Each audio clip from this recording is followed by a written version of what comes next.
Hi everyone, welcome back. I would like to do a video today on supposed economic threats.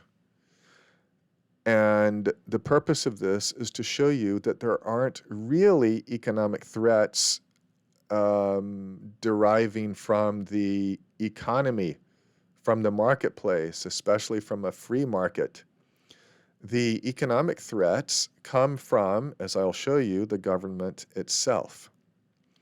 So I have a list here. I did a quick Google search, commonly stated economic threats, frequently highlighted by global business leaders, policymakers, and risk reports for 2020, as of 2026. So let's go through these. The first one is geographical, sorry, geoeconomic confrontation. And they list trade wars, sanctions, and export restrictions. Okay, so who is it that implements trade wars, sanctions, and export restrictions? Is it the big businesses that everyone always complains about? Is it the medium or small businesses? Is it the producers? No, they don't have that power. Is it citizens, individuals, skateboarders? No, only the government has the power to implement those trade restrictions. No one else can put their hand in the global marketplace and say, stop what you're doing. You're not allowed to make that trade without being taxed or beaten or something. So it's the government that causes those problems. Next one, inflation and cost of living crisis. I have explained many times on this channel that there is no other cause of inflation and rising consumer prices other than government money printing. No other, if the economy is not retrogressing. And I can prove it 10 ways till Sunday. I'll try to remember to put links down below. See my prior videos on this topic. Challenge me. There is absolutely, it's impossible. I'll stake my life on it. There is no other way prices can rise aside from the government printing money. So the next one, economic downturn and recession. Well, it's the same thing.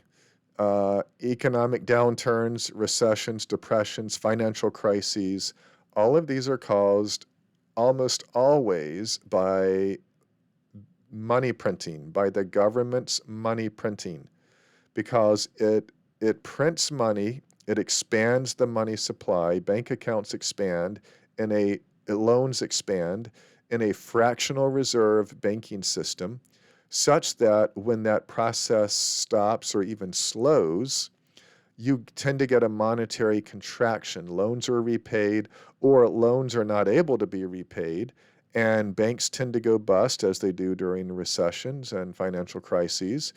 And it tends to implode the money supply, all based on the fact that the banking system is fraudulent and pyramided with a fractional reserve banking system.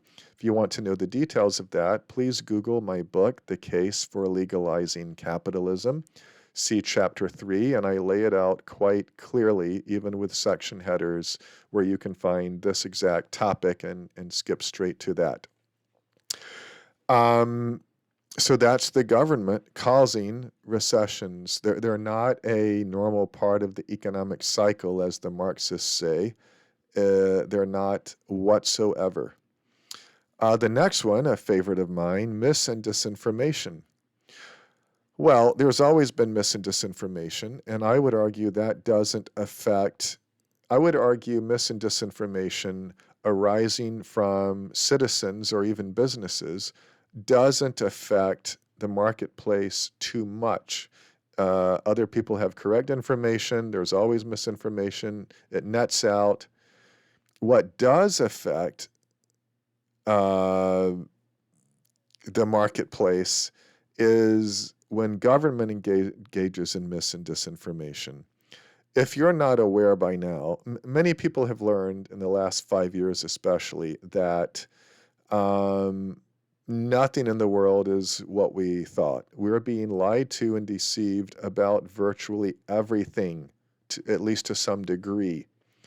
And there's so much utter proof on all of these topics. I mean, whatever topic. If a topic touches government,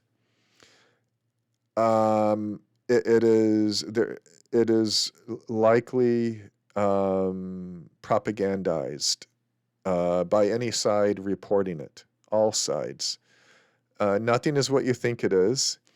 But my point here is government is the biggest producer of mis and disinformation. And when it engages in that, which is always and historically always, there are profound impacts. I mean, what about the government mis and disinformation on the Vietnam War and the sinking of the I can't think of the ship that was supposedly sunk by the communist in the what was the strait? I can't think of it. But anyway, Gulf of Tonkin, that's what it is.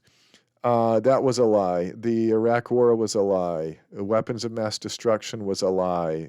Gulf War 1 and 2, by the way, were lies. One wasn't a lie, it was something else. But the point is, most wars are lies. The recent attack on Venezuela was based on lies, and it's all been lies since it happened. Not Venezuela. Gosh, I can't think of anything today. Hugo Chavez, Maduro, Venezuela. I don't know what's wrong with me. Venezuela. Another example, COVID. COVID was not a complete lie, but most of it was a lie. The magnitude of it was a lie. The death rate was literally 10 times, the quoted death rate was 10 times higher than they actually said it was. They lied from head to toe. If you want proof on that, please let me know in the comments. I will provide absolute, irrefutable proof. And so in those examples, take the last one. The government shut down the entire global economy over something that wasn't there mostly in the form that we thought, and that you couldn't do anything about anyway. You can't stop the spread. It won't make any difference, et cetera, et cetera, et cetera, et cetera. So they shut down the global economy. In the US, we printed $7 trillion. We got high inflation. We got economic problems. And so when the government engages in dis and misinformation, it has profound effects. And I would argue it happens every year with most topics. And most of the problems that we have, especially economic ones, are the result of government mis and disinformation. So again, that economic threat comes from, as usual, the government. I'll do a few more. Societal polarization, fraying social cohesion, which hampers policy, creates instability. I'm tempted to skip over that, but I think I'll comment on it quickly because a lot of these social problems come from the government lying and deceiving about a lot of things, or because in the US, each side pushing and making one thing big or lying about it and not another that the other side is doing, and getting us all against each other. And each side is fed one story and narrative they believe. They don't know what the other side knows, which is often correct, true information.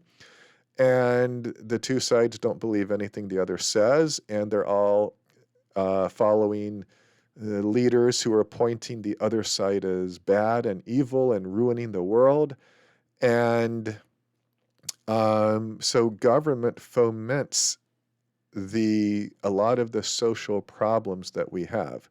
But moving on, labor shortages and talent availability, difficulty in attracting, developing, and retaining staff. Okay, well, this is kind of a legitimate one. This happens, especially in particular industries. At least about 10 years ago, plus, there were shortages in trucking, drivers. This can certainly happen, but and this isn't well. This can be government driven. Often it's not. So I'll move on from this one. Cybersecurity threats. That could go either way, but governments are highly involved in cybersecurity threats. But of course, so are individual entities. So I'll move on from that.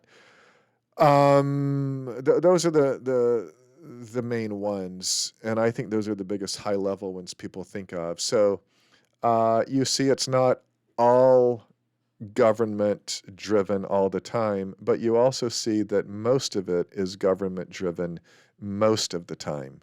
So conversely or inversely, in a free market, you wouldn't have most of these economic threats. There would be very few economic threats.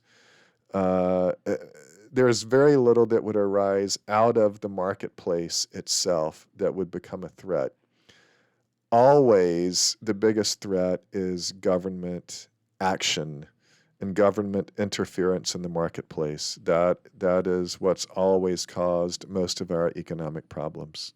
Okay, thank you. See you next time.